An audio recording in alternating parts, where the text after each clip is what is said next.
یہ ضروری نہیں کہ ہم سب کا موقف بھی یہی ہو، البتہ سچ کو جاننے کی کوشش کریں۔ آیت اللہ خامنائی کا ایک فتویٰ ہے، سچ کیا ہے، آپ کا کیا موقف ہے، لیکن ایک مرتبہ آپ ان کے دلائل اور ان کا موقف سن لیں۔ فتح خیبر دے بعد مسلمان ہوئے تے 1 سال صرف مدینے رہنا نصیب ہویا۔ حضرت ابو ہریرہ نے کتنی حدیث ذکر فرمائی ہیں۔ فتح خیبر دے بعد مسلمان ہوئے تے 1 سال صرف مدینے رہنا نصیب ہویا۔ 4646 حدیثاں دا راوی ہے ابو ہریرہ، تے جیڑی حضور دے نور دا جوز فاطمہ زہرا ساری سیاہ ستہ چونوں کو 55 حدیثاں، تے جیڑا رسول دے علم دا دروازے علی انا مدینہ العلم والی بابوہا سیاہ ستہ دیاں 6 حدیث دیا کتابیں چلی پاک کل 500 روایت، تے ابو ہریرہ کو 4644۔ النبی اولا بالمؤمنین من انفسہم وازواجہ امہاتہم، بڑیاں روایتاں نے خود حضرت مائی عائشہ جڑی ہے سرکار دے کار 2 سنہ ہجری چ آئی تے اور حدیثاں یاد کیتیاں، وہ 2200 دے قریب انہاں کولوں بھی روایت مروی ہے مائی ہوراں کول۔ گل صرف اے وے جڑی فیکٹری لائی گئی نا جعلی روایتاں دی، او دے وچ روایتاں کڈن والے بندے سن، پیسے لیندے سن، پرل کر کے روایت کر دیندے سن۔ فرقہ واریت پھیلتی کیوں ہے؟ اختلاف تو صدیوں سے ہے، شیعہ اور سنی صدیوں سے چلے آ رہے ہیں، لیکن مستقل بنیادوں پر جو جھگڑے بعد میں دیکھنے میں آئے ان کی نوعیت مختلف ہے۔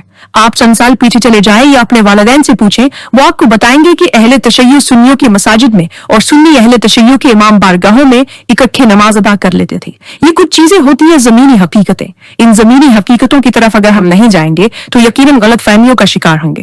مکتب تشیع میں یا اہل سنت کے مختلف مکاتب فکر کے اندر بعض شدت پسند لوگ ہر جگہ ہوتے ہیں۔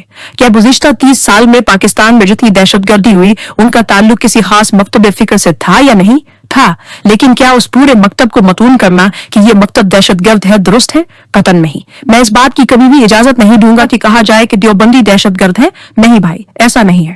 اسی طرح اہل حدیث کے حوالے سے کہنا کہ سب گستاخ ہیں قطعاً درست نہیں۔ ہو سکتا ہے 2-4 بندے ان میں سے نکلے جو اس طرح کی زبان استعمال کریں، لیکن اس بنیاد پر پورے مکتب کو مورد الزام ٹھہرانا درست نہیں۔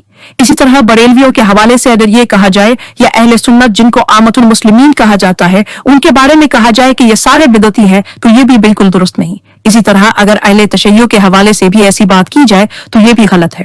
جب دشمن سامنے آتا ہے تو چھوٹے اختلافات کو پس پشت ڈال دیا جاتا ہے، لیکن کیا اس کا مطلب یہ ہے کہ اس معاشرے کے اندر بد زبان لوگ نہیں ہیں؟ نہیں، ایسا نہیں۔ ہر معاشرے میں ایسے لوگ ہوتے ہیں۔ آپ یوٹیوب پر چلے جائیں، کیا دیوبندیوں کے اندر ایسے لوگ نہیں ہیں؟ اہل حدیث کے اندر ایسے لوگ نہیں ہیں؟ بریلویوں کے اندر ایسے لوگ نہیں ہیں؟ شیعوں کے اندر ایسے لوگ نہیں ہیں؟ لیکن اس کا مطلب یہ نہیں کہ اگر کسی نے بد زبانی کی تو اس کی وجہ سے آپ پورے مکتب کو نشانہ بنائیں اور پھر کہیں کہ ہم تو خاموش نہیں بیٹھیں گے۔ یہ غلط ہے۔ اس پورے معاشرے پر اس حکم کا اطلاق نہیں ہوتا۔ آیت اللہ خامنائی کا ایک فتویٰ ہے، انہوں نے کہا کہ امہات المومنین اور صحابہ کرام کی شان میں توہین حرام ہے، مطلقاً حرام۔ فقہی طور پر دیکھیں تو 2 اصطلاحیں ہیں۔ جب ان سے پوچھا گیا تو انہوں نے کہا کہ امہات المومنین کی شان میں گستاخی اور اس طرح کی زبان استعمال کرنا شرعاً حرام ہے اور قانوناً جرم ہے۔ قانوناً جرم کا مطلب یہ ہے کہ اسی دنیا میں اسی ملک کے قوانین کے تحت اس کو سزا ملے گی، جیل میں ڈالا جائے گا، اور شرعاً حرام کا مطلب یہ ہے کہ دین کے اعتبار سے بھی یہ ناجائز ہے۔ ان لوگوں میں اتنی دور اندیشی تھی کہ وہ اپنے دشمنوں کو بہت اچھی طرح جانتے تھے اور سمجھتے تھے کہ ہمارے دشمن کے داخل ہونے کے راستے کون سے ہیں۔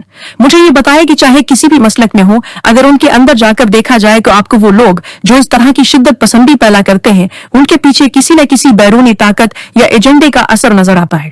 آپ آج یورپ میں چلے جائیں، BCO چینلز چل رہے ہیں، ان کا کام صرف یہ ہے کہ ایک چینل ایک مسلک کو گالیاں دے گا اور دوسرا چینل دوسرے مسلک کو۔ سوال یہ ہے کہ ان کی فنڈنگ کون کرتا ہے؟ تو کیا ہماری آنکھیں کھولنے کے لیے یہ کافی نہیں کہ دشمن اس پورے خطے کے اندر ہمیں مختلف ناموں سے لڑانا چاہتا ہے؟ پہلے وہ بریلوی اور دیوبندی کو لڑانے کے پیچھے کسی نہ کسی ایمبیسی کا ہاتھ نظر آئے گا، یا کہا جائے گا کہ یہ ملکہ برطانیہ کرتی ہے یا MI6 کا کام ہے یا پھر CIA کا۔ تو کیا ہماری آنکھیں کھولنے کے لیے یہ کافی نہیں؟ پھر وہابی اور بریلوی کو، پھر شیعہ اور سنی کو ماضی کی تاریخ ایسی مثالوں سے بھری پڑی ہے۔ کیا یہ چیزیں عقل کو کھولنے کے لیے کافی نہیں ہے کہ اس کے پیچھے جو ذہن کار فرما ہے وہ آپ کے ملک کا بھی دشمن ہے